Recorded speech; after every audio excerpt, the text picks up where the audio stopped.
Bonsoir Kinshasa, bonsoir tous les amis qui sont scotchés, branchés sur MTV Missunga Télévision. Nous vous disons bonsoir et bienvenue dans cette émission Entretien, une émission que vous connaissez, que vous maîtrisez, une émission dans laquelle nous parlons actualité politique, pourquoi pas sociale dans notre pays, la RDC.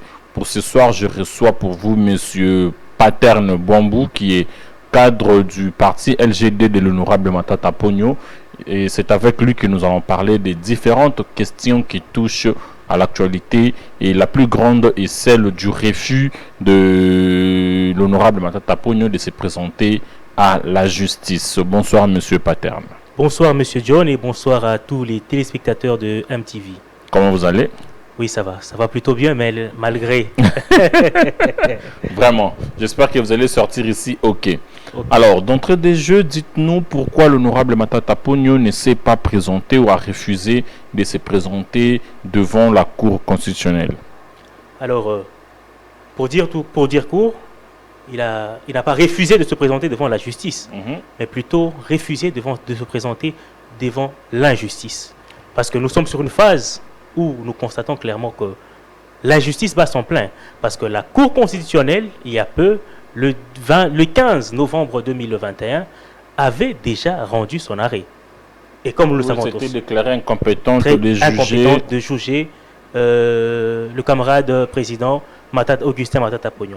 Alors, de ce fait, vu les irrégularités de la Constitution, des lois et des textes de la République, se sont enchaînés et on a fini par comprendre tout simplement qu'on en voulait à une personne, on en voulait à une tête qui s'appelle Matata Ponyo. Alors, nous avons décidé, les collectifs des avocats, avec leurs clients, ils ont compris que la manœuvre derrière était politisée.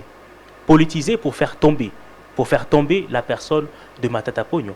Et aussi longtemps que les lois ne sont pas respectées, comme on dit, la procédure est la sœur jumelle de la vérité. C'est comme ça que nous n'avons pas pu... Quelle est la procédure qui n'a pas été respectée? Premièrement, Matata Ponyo est député national. En tant que tel, il bénéficie des immunités parlementaires. Il n'y a pas que lui, et tous les députés nationaux possèdent ces immunités-là.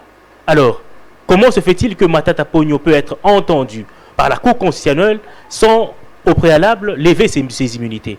Vous vous souviendrez qu'il y a peu, le député Nicolas Kazadi a bénéficié de la même procédure à l'Assemblée nationale et on a autorisé les poursuites. Ce qui n'a pas été le cas avec l'honorable Matata Ponyo, et c'est que nous concluons tout simplement que c'est politisé et c'est de l'acharnement tout simplement.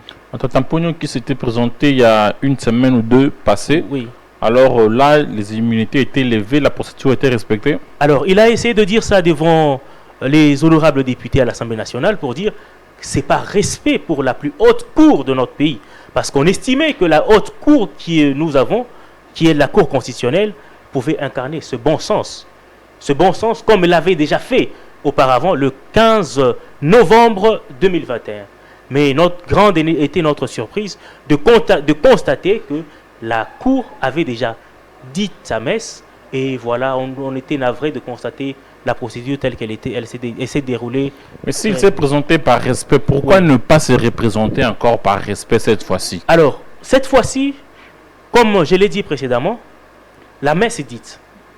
On en veut à une personne. Et vous allez vous rendre compte que dans le même procès, auparavant, il y avait le ministre des Finances, M. Kitebi, qui n'est plus dans ce dossier, justement. Il n'est plus dans ce dossier, pourquoi? Tout simplement parce qu'il a accepté d'adhérer à l'Union sacrée. Et en acceptant d'adhérer à l'Union sacrée, il ne fait plus partie des personnes qui sont amenées devant la cour. Et Matata Ponyo, il subit l'injustice. L'injustice pourquoi? L'injustice parce qu'il a dit non. Non à l'Union sacrée. Non au gouvernement ou aux consultations d'Union nationale. Ce qu'il a refusé, c'est qu'il subit aujourd'hui, c'est tout simplement de l'acharnement par son non. Non d'adhérer. Mais parlons sincèrement, parlons clairement comme des Congolais. Le dossier Boukangalonzo est vrai ou faux? Le dossier Boukangalonzo, nous le réclamons aujourd'hui et nous le réclamerons encore demain après-demain, ce qui veut dire que quand nous serons au pouvoir, je pense qu'on commencera par ce dossier-là. Alors, On parle de Bukangalonzo comme si... par ce dossier pour arrêter qui? On commencera par ce dossier pour parachever l'œuvre que nous avons commencée autrefois. Parce que l'œuvre qui s'est transformée en université à l'est du pays, à Bukavu. Très bien, ça se dit de partout. Alors, nous allons commencer par cette œuvre-là parce qu'on estime qu'elle s'est arrêtée, quand Matata n'était plus Premier ministre, et vous le savez très bien. Mais quand c'était ministre, rien n'a été fait dans ce sens. Rien n'a été fait dans ce sens. Comme réalisation, comme la concrétisation du projet, rien n'a été fait. Alors, je pense que vous êtes un homme de presse, vous connaissez, vous avez entendu certainement, les émissions sont passées. Vous vous souviendrez qu'en 2014, le projet est lancé en 2013. En 2014, déjà, on avait déjà les premières récoltes du maïs de Bukangalonzo. Les émissions sont là. Le projet en lui-même, ce n'est pas un champ, comme les gens ne savent pas peut-être. C'est un projet, c'est un parc agro-industriel. Le projet s'étendait sur 10 ans, sur 10 années. Nous sommes à plus de 10 ans aujourd'hui. Voilà, nous sommes à plus de 10 ans aujourd'hui. Le projet commence en 2013 et après Matata 2017, le projet s'arrête. Pourquoi il s'arrête? Qui a ordonné que le projet s'arrête? Pour quelle finalité? C'est quoi le problème? Et je pense que c'est les premières questions qu'on devait commencer à se poser pour retrouver l'énigme qui se trouve dans cette affaire. Parce que si on commence par le début sans commencer par la fin, pourquoi Bukangalonzo s'est écrolé? Entre nous soit dit. Vous pouvez nous dire pourquoi? Voilà, entre nous soit dit, nous sommes tous Congolais. Nous savons que l'alimentation pose problème. L'alimentation pose problème et ce projet-là avait des ambitions de résoudre cette question-là. Et quand un projet qui se veut être, premièrement, le conflit il est économique. Le conflit étant économique parce qu'il touche principalement au beefsteak des expatriés qui viennent prendre au Congo plus de 2-3 milliards de dollars par an uniquement pour la nourriture, l'industrie alimentaire. Vous le voyez de partout, les chambres froides et tout ce que nous avons là, tout vient de l'extérieur. Nous ne produisons rien. Mais c'est parce que vous-même, Congolais, vous ne voulez pas produire. Voilà.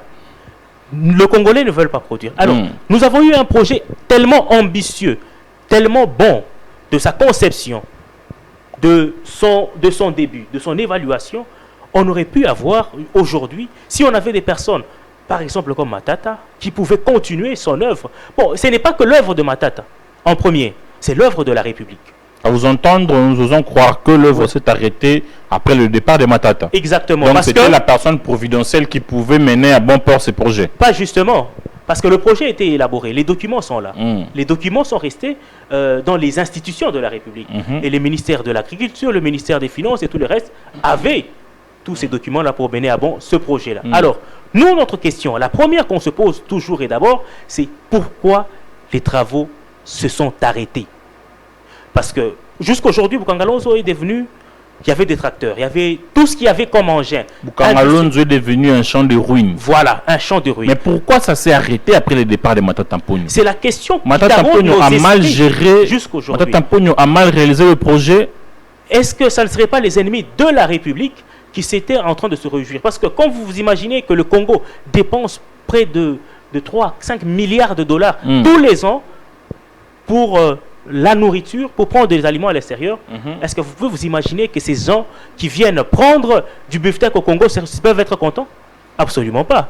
Ils voyaient en Matata Mponyo un danger. Ils voyaient en lui l'ennemi de leur progrès. Et c'est comme ça qu'il a commencé à être combattu. Il a été combattu. Et juste après lui, c'était la fête. Juste après lui, c'était la fête. Les tracteurs, tout ce qu'il y avait comme engin sur Bukangalonzo et à Bukangalonzo se sont retrouvés dans de fermes particuliers. Voilà. Entre autres celui de Matata Mponyo. Non. Donc vous vous rendez compte un peu de la gravité de la situation. Et c'est comme ça qu'aujourd'hui, jusqu'aujourd'hui, on se pose toujours des questions. Pourquoi le projet s'est arrêté? Mais entre nous, soit dit, le projet avait des ambitions porteurs d'espoir pour ce pays. La preuve, c'est que Bukangalonzo a produit du maïs dans cette ville de Kinshasa. Pour uniquement la ville de Kinshasa. Mais aujourd'hui, Matata Mponyo s'élance dans dans une sorte de bras de fer avec la justice. Voilà. Bras de fer, c'est une chose, mais ce n'est pas un bras de fer contre l'injustice. Comment ça? Un bras de fer contre l'injustice, parce que si les lois de la République, les fondamentaux ne sont pas respectés, que voulez-vous qu'on fasse? Est-ce que l'Assemblée nationale a des injonctions ou des ordres à donner à la Cour constitutionnelle? Absolument pas. Mais au moins, étant donné que Matata Ponyo bénéficie de ce qu'on appelle les immunités parlementaires, comme c'était le cas pour M. Nicolas Kazadi, avant qu'on l'entende, et pour bien d'autres, ce n'est pas un combat d'individus, c'est un combat des textes, un combat de la procédure.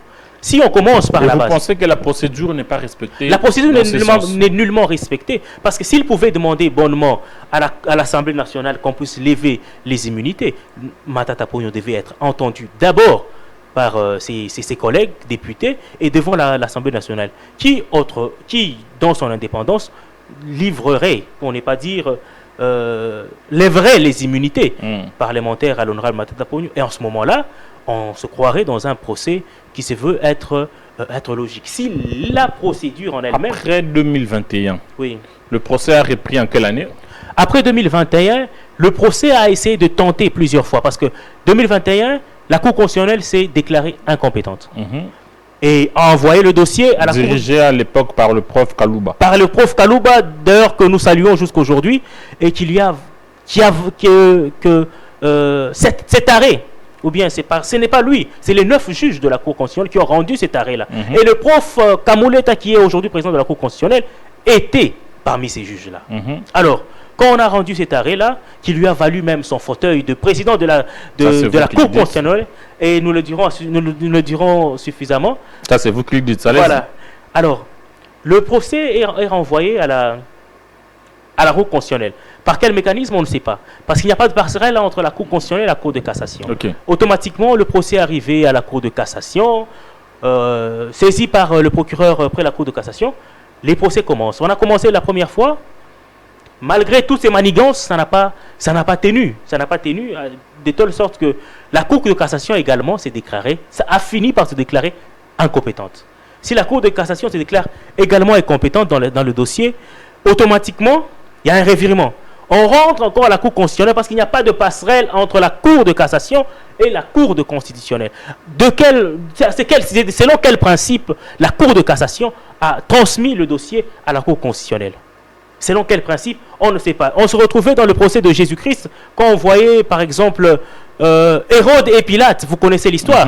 Il y avait un jeu de ping-pong entre Hérode et Pilate. Qui devrait nécessairement condamner le Christ? Si Hérode n'a pas pu le faire, non, il a renvoyé chez Pilate encore une deuxième fois. Et Pilate, il s'est lavé les mains. Où est passé l'argent de Boukangalonzo? Où est passé l'argent de Boukangalonzo? Voilà une belle question. C'est une question qui est toujours d'actualité. Où est passé l'argent de Boukangalonzo?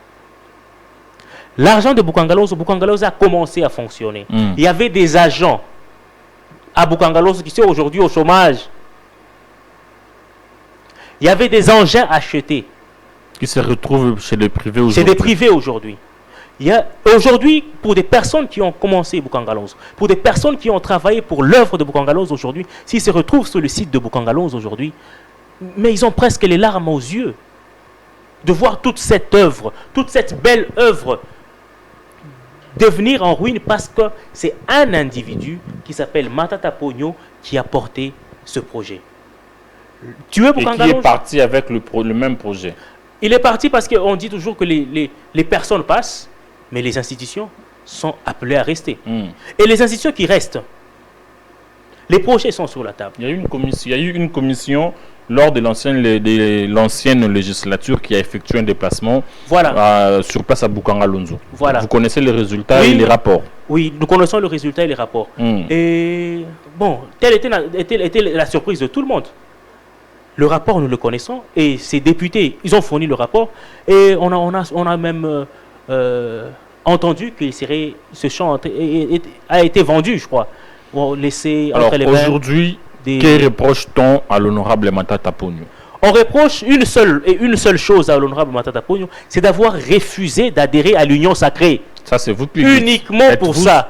Parce que s'il avait accepté. Ou c'est parce que il a détourné l'argent. Il aurait détourné l'argent de Boukanga Lonzo. La preuve de mes allégations, c'est le ministre des Finances, M. Kitebi. Aujourd'hui, étant dans l'union sacrée, les poursuites concernant ce procès ne le concernent pas. Le procès, on parle de Matata Ponyo et ses co-accusés. Et ses co-accusés. Et justement. Donc il n'y a personne qui est épargné dans ce dossier. Alors, si M. Matata Ponyo décidait aujourd'hui, même juste pendant que les manigances sont en train de se faire là, pour dire en tout cas, j'abandonne tout, je décide de servir la République selon eux, pas selon les principes de service comme un homme d'État, comme un homme de bien, les poursuites ne vont plus continuer. Rassurez-vous que vous êtes sûr. Nous vous rassurons, soyez sûrs que c'est parce qu'il a refusé de dire non, parce qu'il a refusé de pactiser avec le pouvoir actuel que nous avons le procès que nous avons aujourd'hui. Monsieur John, soyez-en sûrs. Mais, mais aujourd'hui, les faits sont là. Oui. Les faits sont là. Le projet Boukanga Lonzo, ce n'était que la poudre aux yeux. Oui. Il y a eu ce qu'il y a eu. Et à la fin, au fond, c'était sur la forme. Oui. Mais sur le fond, il n'y avait rien. Okay. Il n'y avait rien. Et aujourd'hui, il faut que les gens rendent compte. Et s'il faut qu'il y ait des gens qui vont rendre le compte, Matata Ponyo est parmi ces gens-là qui doivent rendre le compte. Pourquoi Matata Ponyo ne veut pas se présenter à la justice? Vous avez dit qu'il s'est présenté la semaine passée par respect. Oui. Et pourquoi ne pas continuer avec ces respects-là aujourd'hui? Il décide de ne plus se représenter. Ses avocats l'ont si bien dit. D'ailleurs, le professeur Nyabirungu a tenu un point de presse récemment où il a expliqué clairement que nous sommes des avocats. Quand on se tient devant la plus haute juridiction du pays, où on parle du droit, on parle des textes de la République, quand nous avons l'impression que nous, en tant qu'avocats, on n'est pas respecté, on ne nous écoute nullement pas et on n'en présente même pas l'intention de nous écouter. Que devons-nous faire? Comment ça? Que devons-nous faire? La Cour fait très bien son travail, je vous rappelle. Selon la Cour elle-même. La Cour fait très bien son travail. Mais selon les avocats les avocats ont eu même le temps de s'exprimer. J'ai moi-même suivi le procès de l'autre fois. Les avocats se sont exprimés calmement, sans contrainte. Ils se sont exprimés, mais on a parlé du droit de la défense. Le droit de la défense, de la contradiction, de la défense et tout ça. Les droits de la défense n'ont pas été respectés. Dans la mesure où il y a des préalables que les avocats ont présentés qui n'ont pas été respectés. Et ces préalables-là, comme je ne suis pas un juriste aussi, et les avocats nous ont...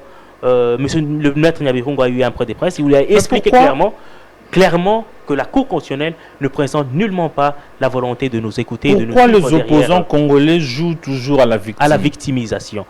Voilà, peut-être, est-ce que c'est seulement les opposants? Est-ce que la justice... Lorsqu'on est de l'autre côté, là c'est bien. Et lorsqu'on est là, quand on fait des choses, c'est bien.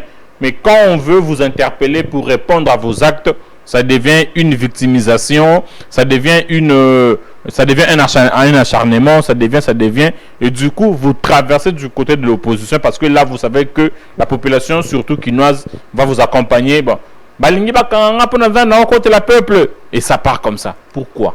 Ok. Alors, vous savez que la justice en elle-même, elle n'a ni couleur politique, ni bord, que ce soit de la gauche, de la droite ou de l'opposition ou de la majorité. La justice, elle demeure la justice. Et c'est elle qui élève une nation. Et c'est elle qui élève les nations. Parce que nous ne sommes pas dans une république bananière. Nous avons des lois et des textes. Nous avons des lois et des textes. Le minimum, le strict minimum, c'est de respecter ces lois, ces textes. Et le reste viendra de soi. Le reste viendra tout simplement de soi. Quelle sera alors l'issue de ces procès ou de ces bras de fer que Matata Ponyo engage avec la justice congolaise? Alors, la messe est dite de l'autre côté, et je ne sais pas si vous avez suivi récemment, avant que nous puissions entrer dans l'émission, le ministère public a fait une réquisition de 20 ans de prison, 10 ans d'inéligibilité. Et vous comprenez tout simplement que là n'est pas un procès, ce n'est pas une réquisition. L'objectif, c'est écarter la personne de Matata Ponyo. L'écarter complètement et le jeter aux oubliettes parce qu'il n'a pas... L'écarter où? L'écarter de la scène politique. Mais Tampogno est toujours sur la scène. Il était d'ailleurs candidat président en 2023. Voilà. Nous connaissons la suite. Et voilà, l'objectif aujourd'hui est de le rayer sur cette liste-là parce qu'il n'a pas voulu accepter. Il n'a pas voulu. On va le rayer partiser. comment alors qu'il était déjà sur la liste des candidats. Il était sur la liste et la suite, nous la connaissons. Oui. Il n'est même pas sorti troisième. Et voilà. Vous savez, on ne veut pas revenir sur ce qui est déjà passé. Et vous savez que nous avons amené un challenger devant. Et nous n'allons pas essayer de tomber dans le piège comme le pouvoir fait tous les jours. De ressasser dans le passé. Nous avons 6-7 années au pouvoir aujourd'hui. On ne ressasse que le passé. C'est les autres. Le mal, c'est les autres. Nous on sommes est incapables d'assumer ces résultats. Aujourd'hui, notre pays traverse une période d'agression dans sa partie est. Une agression soutenue, coordonnée, dirigée par le Rwanda, qui est notre voisin. Et quelle est votre position par rapport à l'agression de notre pays? Alors, premièrement, c'est un sentiment de solidarité, premièrement, avec nos frères et sœurs de l'Est, de la République démocratique du Congo, qui vivent presque une vie de terreur, une vie d'oppression tous les jours, et nous sommes en solidarité, nous compatissons avec eux, mais aussi nous n'oublions pas de signaler que l'État congolais doit prendre ses responsabilités. Parce que l'État congolais a l'obligation de protéger chaque Congolais. La vie humaine étant sacrée, le gouvernement congolais est en premier ressort. Le reste pourra venir. Le reste pourra venir, mais le gouvernement congolais doit prendre ses responsabilités. Aussi longtemps que le gouvernement congolais ne veut pas prendre ses responsabilités et ne le jette que sur les autres, sur autrui, ça sera compliqué pour nous d'évoluer et de décanter suffisamment cette... L'ancien président Joseph Kabila a été annoncé la semaine passée à Goma. Oui. Une information relayée par ses communicateurs, relayée par certains médias internationaux. Et après, une information... qui, je peux dire, démenti par son cercle politique. Le gouvernement a pris des décisions. Pensez-vous que le gouvernement congolais est tombé dans une sorte de piège où le gouvernement congolais n'a pas eu suffisamment d'éléments afin de prendre ses décisions? Alors, même si, par le pur de hasard, cette information s'avérait vraie, même si, par le pur de hasard, cette information devait être vraie, mais... c'est ce qui pourrait justifier l'agitation du gouvernement congolais. Comment ça? Alors, soit on se prend au sérieux, soit on ne se prend pas au sérieux. Soit on est un État capable de nous tenir tête, de tenir tête aux envahisseurs, tenir tête à toutes les personnes qui tentent à la sûreté de notre pays pour nous lancer dans une théâtralisation institutionnelle même, on peut dire. La décision de suspendre le PPRD, vous pensez que c'est une théâtralisation? Bien évidemment. Comment cela? Parce que le président de ce parti, qui est Joseph Kabila, qui a vu Joseph Kabila de l'autre côté? Eux, ils ont commencé, ce n'est pas nous qui avons dit, eux, ils ont commencé par dire que Joseph Kabila, c'est lui le patron de l'AFC. C'est lui qui soutient le Rwanda. C'est lui et c'est lui. Alors, ils l'ont dit comment? Parce qu'ils ont commencé par le dire, c'est venu de nulle part? Certainement qu'ils avaient des éléments. Mais pourquoi ils n'ont pas concrétisé en faisant toutes ces choses-là depuis par le passé? On comprend tout simplement que c'était des paroles à l'air. Nous sommes en 2013. C'était un bavardage. Nous sommes en 2013. Oui. En 2013, Roger Lumbala est accusé de coaliser avec le M23. Son parti plutôt était suspendu. C'est la même procédure. Voilà. Kabila a été accusé par quelle procédure? Par les rumeurs? C'est des rumeurs qui accusent Kabila. Non, je ne veux pas citer les médias ici. Il y a deux médias internationaux qui ont relayé l'information, qui ont même confirmé l'information. Voilà pourquoi votre question a été d'ailleurs bien posée. Est-ce que le gouvernement ne serait pas en train de tomber dans le piège? Est-ce qu'il est même conscient qu'il est en train de tomber dans un piège?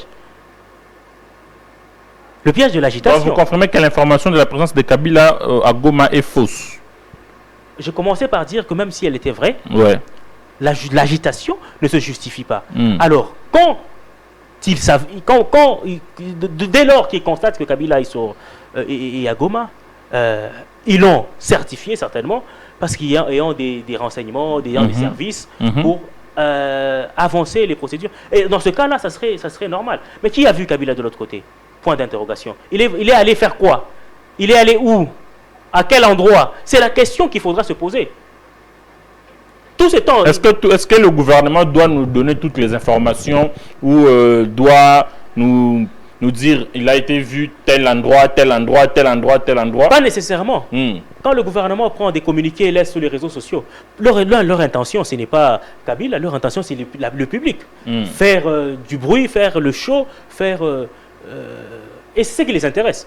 Si c'était réellement l'objectif était de mettre la main sur ce monsieur-là, je pense qu'on n'allait pas aller sur...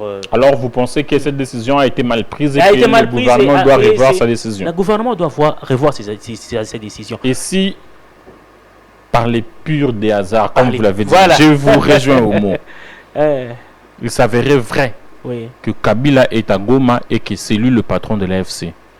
Alors ça serait, entre nous soit dit, comme Congolais patriotes, ça serait une nette déception pour un homme qui a servi sous le drapeau pendant plusieurs années, comme étant président de ce pays, et rejoindre la rébellion. Je ne pense pas que ça serait une très bonne chose. D'ailleurs, quand nous sommes en train de dire que c'est par les purs des hasards, le reste, c'est le gouvernement congolais de prendre ses responsabilités. Qui détient des informations. Prendre ses responsabilités, c'est une chose d'abord. Détenir les informations en est une autre. Les informations, ils pensent les avoir depuis 6 ou 7 ans déjà. Ils ont des informations, ils prétendent avoir des informations qui les bloquent à évoluer, qui les bloquent à faire des bonnes choses pour les Congolais, qui les bloquent jusqu'aujourd'hui. Les bonnes informations se cachent chez eux, semble-t-il. D'accord. Merci beaucoup, monsieur Paterne Bouambou. Je pense que je n'ai pas massacré les noms.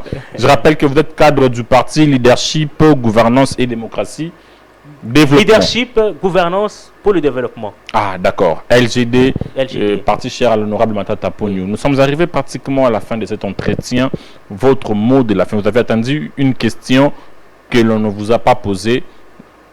Vous avez le micro. Alors, un mot de la fin.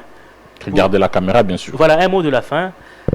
Commencerons d'abord par le procès qui nous tient à cœur, celui du parc agro-industriel de Bukangalonzo, où on veut livrer à l'abattoir le fils de l'homme. Et nous ne sommes pas surpris, tout simplement. Et même le Christ lui-même a été jugé, condamné, tué sur la croix, injustement. Mais la surprise, c'est que le 3e jour, il est ressuscité. Alors, le reste ne nous étonne pas. Nous restons sereins. Nous restons sereins et objectifs par rapport aux principes qui sont les nôtres. Parce que nous disons chaque fois que le Congo est grand. Notre pays est grand. Et pour sa gouvernance, il faut un tout petit peu de grandeur. Le pays ne peut pas être géré de manière à tâtons, comme on le voit aujourd'hui. Le pays, on essaye tout. On ne maîtrise rien, on essaye ça. Si ça ne marche pas, on change de stratégie. Vous avez aussi géré pendant un moment ce pays. Et le bilan, vous le connaissez. C'était la même chose. Et le bilan, vous le connaissez. Quel bilan? On a beau haïr la personne de Matata Pogno, mais on connaît que derrière cet homme, il se cache beaucoup de réalisations. Ne parlons pas de cadre macroéconomie, ne parlons pas de la bancarisation, ne parlons pas de... le cadre macroéconomique, voilà. Ici, on peut voir Adolphe Mouzitou qui a trouvé les budgets à 800 millions, qu'il a ramené à 4 milliards. À 4 milliards, et Matata Pogno est venu 4 milliards jusqu'à 4,5 milliards. Nous avons une compagnie aérienne, nous avons une compagnie aérienne, nous avons mis la bancarisation, nous avons eu les sociétés comme Transco, Esprit de Vie et tout ce que vous connaissez. Alors, et Bukangalonzo a commencé. Vous savez, on ne cherche pas tous les autres projets. Nous sommes arrivés à la fin, on va se mettre debout. Merci. Merci beaucoup. On peut se lever. Merci beaucoup. Merci monsieur Paterne. Merci beaucoup. On va se retrouver. On se retrouve prochainement, mesdames et messieurs. Que la paix règne chez vous. Ayons l'amour du Congo et du Congolais. Au revoir. Au revoir.